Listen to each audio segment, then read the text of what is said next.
Tu as quelque chose de ton passé qui te bloque dans ta manifestation.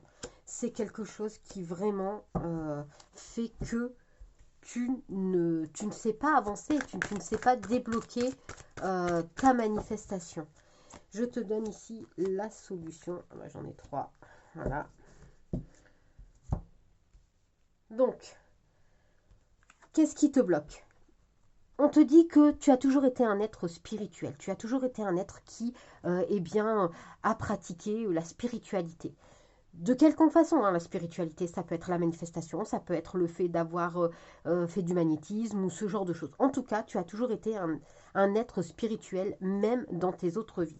On te dit aussi que tu as peut-être passé beaucoup de choses sous silence. Tu as peut-être vu, entendu beaucoup de choses et ça, tu n'as jamais peut-être plus les raconter, peut-être plus les dire et du coup, ça t'a bloqué. Le fait de devoir être silencieux, le fait du coup de ne pas pouvoir dire ce que tu voulais, peut-être aussi le fait de ne pas pouvoir t'exprimer comme tu le voulais a fait que tu te bloques. Tu vois, tu as ici des montagnes, clairement. Mais ça ne veut pas dire qu'aujourd'hui, tu ne peux plus t'exprimer. On te dit que du coup, aujourd'hui, tu as une tendance à rejeter l'extérieur.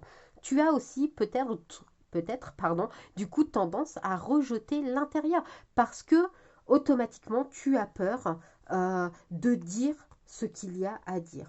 On te dit, fais attention parce que, près de toi, peut-être que quelqu'un t'empêche justement encore, je veux dire, de, de dire ce que tu as à dire. La manifestation, c'est clairement pouvoir s'exprimer. Pas forcément avec les autres, mais avec soi-même. Mais si quelqu'un derrière te bloque et te dit non, tu n'as pas le droit parce que tu n'es personne, parce que tu n'as pas le droit de t'exprimer, parce que voilà, c'est peut-être quelque chose qui t'a été fait pendant très longtemps. euh, et aujourd'hui, tu as du mal du coup à avoir des pensées positives pour toi, clairement. On te dit que du coup, tu dois retrouver l'équilibre. Tu dois reprendre la connexion avec toi-même. Tu ne dois pas voir que ton côté sombre. Tu dois aussi voir ton côté lumineux, ton côté solaire.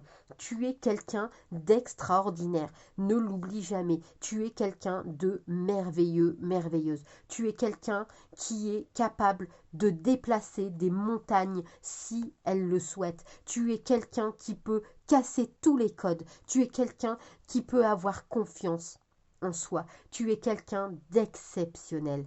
Alors, trouve ton équilibre. Dis-toi que personne n'a le droit de te dire qui tu dois être. Tu es une personne à part entière. Tu es une vraie personne. Tu es une personne qui a des droits, qui a le droit d'être qui elle a envie d'être. D'accord? Alors retrouve-moi cet équilibre. Détruis-moi tous ces codes. Surtout que tu sais comment faire parce que dans une ancienne vie et pendant très longtemps, tu as été un être spirituel. Alors casse-moi ces codes, retrouve ton équilibre et manifeste-moi tout ce que tu souhaites voir arriver dans ta vie. Du coup, on va scripter, hein. On va scripter le mot équilibre pour montrer à l'univers déjà que tu veux cet équilibre et ensuite pour pouvoir ancrer le fait que toi aussi tu peux t'équilibrer, que tu veux t'équilibrer, que tu veux retrouver quelque chose de stable. Alors scripte-moi le mot équilibre pour pouvoir l'ancrer profondément en toi. N'hésite pas non plus à liker la vidéo, à la partager, à l'enregistrer si besoin est. N'hésite pas non plus à t'abonner. C'est gratuit, ça ne mange pas de pain, ça fait toujours plaisir. En attendant, n'oublie pas que tu es une personne exceptionnelle qui manifeste tous les désirs qu'elle souhaite. Tu es exceptionnel, d'accord? On n'oublie jamais d'être bienveillant envers soi. Donc, moi, je te dis persévère, sois bienveillant envers toi et je te dis à très bientôt. Bye!